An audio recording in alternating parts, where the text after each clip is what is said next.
ಅಲ್ಲಲ್ಲ ಹರಿ, ಯಾವಾಗ್ಲೂ ನಂಗೆ ಮರ್ತೋಯ್ತು ಓದಿದ್ದೆಲ್ಲ ಅಂತೀಯಲ್ಲ, ಮೆಮೊರಿ ಪವರ್ ಇಲ್ವಾ ನಿನ್ಗೆ? ನನಗೈತಿ ನಿಮಗೈತಾ? ನನ್ಗೆ ಇರಕ್ಕೆ ಅಲ್ವಾ, ನೋಡೋಣ ನಿನ್ಗೈತಾ ನನ್ಗೈತಾ ಚೆಕ್ ಮಾಡೋಣ. ನಾನು ಒಂದ್ ಗೇಮ್ ಗೊತ್ತು, ಅದ್ರಲ್ಲಿ ಏನಾದ್ರು ನೀನು ಗೆದ್ರೆ ನಿನಗೆ ಮೆಮೊರಿ ಪವರ್ ಜಾಸ್ತಿ ಐತೆ ಅಂತ. ಚಾಲೆಂಜ್ ಮಾಡ್ತೀಯಾ? ಚಾಲೆಂಜ್ ಎಂಟ್ವರೆಗೂ ನೋಡಿ, ನಮ್ಮ 3 ಜನದಲ್ಲಿ ಯಾರಿಗೆ ಮೆಮೊರಿ ಪವರ್ ಜಾಸ್ತಿ ಇದೆ ಅಂತ ನಿಮ್ಗೆ ಗೊತ್ತಾಗುತ್ತೆ. ಏನು ರೂಲ್ಸ್ ಗೊತ್ತಲ್ಲ ಹರಿನ, ನಾನು ಇದರಲ್ಲಿ ನಂಬರಲ್ಲಿ 1 to 10 ಅಂತ ನಂಬರ್ ಬರ್ತಿದ್ದೀನಿ. ಇದನ್ನು ಕಂಟಿನ್ಯೂಸ್ ಆಗಿ ನಾವು ಎತ್ತಬೇಕು, ಎತ್ತಿದ್ರೆ ವಿನ್ ಅಂತ. ಮಧ್ಯದಲ್ಲಿ ಬೇರೆ ನಂಬರ್ ಏನಾದ್ರು ಮಿಸ್ ಆಯಿತು ಅಂದರೆ ಅವ್ರು ಔಟ್ ಅಂತ, ಫಸ್ಟಿಂದ ಆಡಬೇಕು ಅಂತ ಹೇಳಿ ಅಷ್ಟೇ. ಇದನ್ನು ಚೀಟಿಂಗ್ ಮಾಡಬಾರ್ದು, ಮತ್ತು ಕರೆಕ್ಟಾಗಿ ಆಡಬೇಕು. ಅವಾಗ ಯಾರು ವಿನ್ ಆಗ್ತಾರೆ ಅವ್ರಿಗೆ ಮೆಮೊರಿ ಪವರ್ ಜಾಸ್ತಿ ಇದೆ ಅಂತ ಅಷ್ಟೇ. ಸ್ಟಾರ್ಟ್ ಮಾಡೋಣ.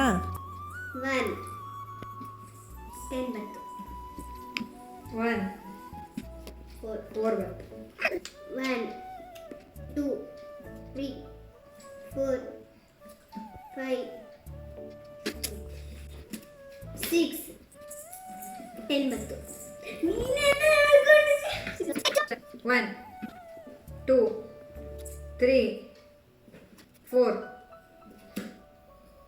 ತಪ್ಪು. 1, 2, 3, 4, 5, 6, 8 ಬಂತು. 2, 3, 4, 5, 6, 7, 8. Oh my God.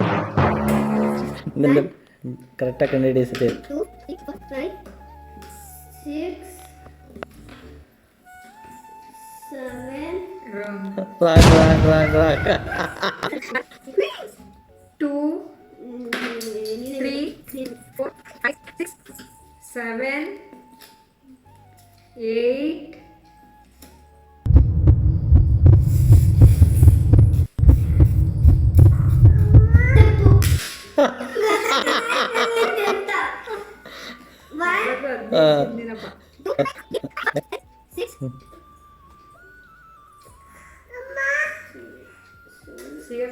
Seven, 8, 9, 10.